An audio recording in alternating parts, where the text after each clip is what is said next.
गिरिडीह लोकसभा से आजसू शाह एनडीए गठबंधन प्रत्याशी चंद्रप्रकाश चौधरी को जिला निर्वाची पदाधिकारी ने जीत का प्रमाण पत्र दिया। चुनाव जीतने के बाद एनडीए के कार्यकर्ताओं ने गाजे बाजे के साथ अपने प्रत्याशी का स्वागत किया तथा जमकर जश्न मनाया तथा पटाखे फोड़कर आतिशबाजी की।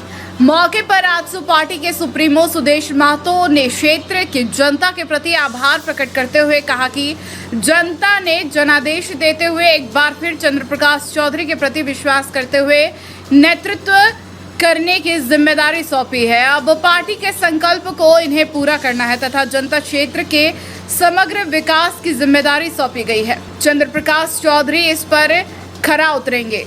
उन्होंने जयराम महतो के प्रति कहा कि वे कुछ समस्याओं को लेकर आगे बढ़े हैं, उनका सम्मान करता हूं, लेकिन लोकतंत्र के प्रति उन्हें संवेदित होने की जरूरत है। वहीं मीडिया से बातचीत करते हुए चंद्रप्रकाश चौधरी ने कहा कि जनता का जनादेश मिला है, मैं आभारी हूं, मैं समग्र विकास करूंगा, क्षेत्र की समस्याओं का निराकरण हेतु हमेशा प्रयत्नशील रहा हूं। उन्होंने कहा कि झारखंड में कम सीटें आई है, इसकी हम लोग समीक्षा करेंगे, बहुमत हमारे साथ है, सरकार गठबंधन की बनेगी। ये सीट निकालना कितनी बड़ी चुनौती थी?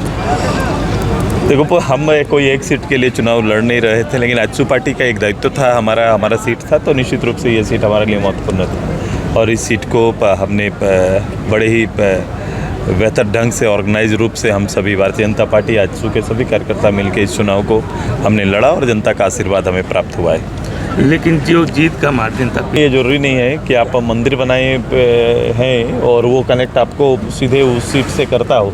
ये कनेक्ट और ये देखा जा सकता है एक तौर पर, लेकिन ये कोई ज़रूरी नहीं है कि आपने चूँकि यहाँ बनाया इसलिए ये चीज़ होना है। अयोध्या तो हमारा थोड़ी है, क्रिएट किया हुआ थोड़ी है, अयोध्या तो हमारा इतिहास है, अयोध्या इतिहास से जुड़ा हुआ है। तो निश्चित रूप से वहाँ के वोटर्स के बारे में कल्पना करना या वोटर्स के वोट को स्वीकार कर लेना, इसके साथ कनेक्ट कर देना नहीं। क्या लगा इधर मोदी मैजिक चला?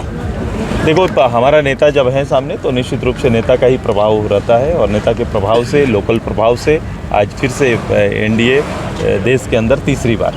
बेरोजगार सबसे पहले जीत के लिए सबसे पहले गिरिडीह की जनता को बधाई देता हूँ और सारा श्रेय गिरिडीह की जनता को कि दोबारा उन्होंने मुझे मौका दिया और मैं पूरा प्रयास करूँगा। जो भरोसा गिरिडीह की जनता ने मुझे दिया तो उनके कार्यों पर जो भी काम है हम पूरा भरोसा दिलाते हैं कि खरा उतरने का हम पूरा प्रयास करें। एक चीज़ बताइए, देश में जिस तरह से मैंडेट आया है, एनडीए तो बहुमत में आ गई लेकिन बीजेपी पिछड़ गई। निश्चित है, नहीं, एनडीए बहुमत में है और हम लोग इसका समीक्षा करने का पूरा प्रयास किया और आगे भी करेंगे। मैंने गिरिडीह की जनता का ऐसा कौन सा एक काम जो है जो आप सबसे पहले करना चाहिए? विकास का काम सतत प्रक्रिया है और दोबारा मौका मिला है तो निश्चित तौर पर जो सुझाव चुनाव के दरमियान में भ्रमण किए, जो भी सुझाव जनता का मुझे जो मिला है उसको हम पूरा करने का। आप एनडीए मोदी जी के पूर्ण बहुमत की सरकार में आप सांसद रहे, अभी जिस प्रकार से देख रहे हैं इंडिया गठबंधन भी प्रयास कर रही है कि सरकार बनावे, क्योंकि आप ही लोग के एनडीए के कुछ बात चल रहा है। नहीं, कुछ नहीं है, एनडीए और मोदी जी प्रधानमंत्री बनेंगे, उसमें कहीं कुछ नहीं। प्रधानमंत्री स्वीकार होगा इस बार मोदी जी? निश्चित है, बहुमत हमारा है, बहुमत एनडीए के साथ है, सरकार हमारा बनेगा।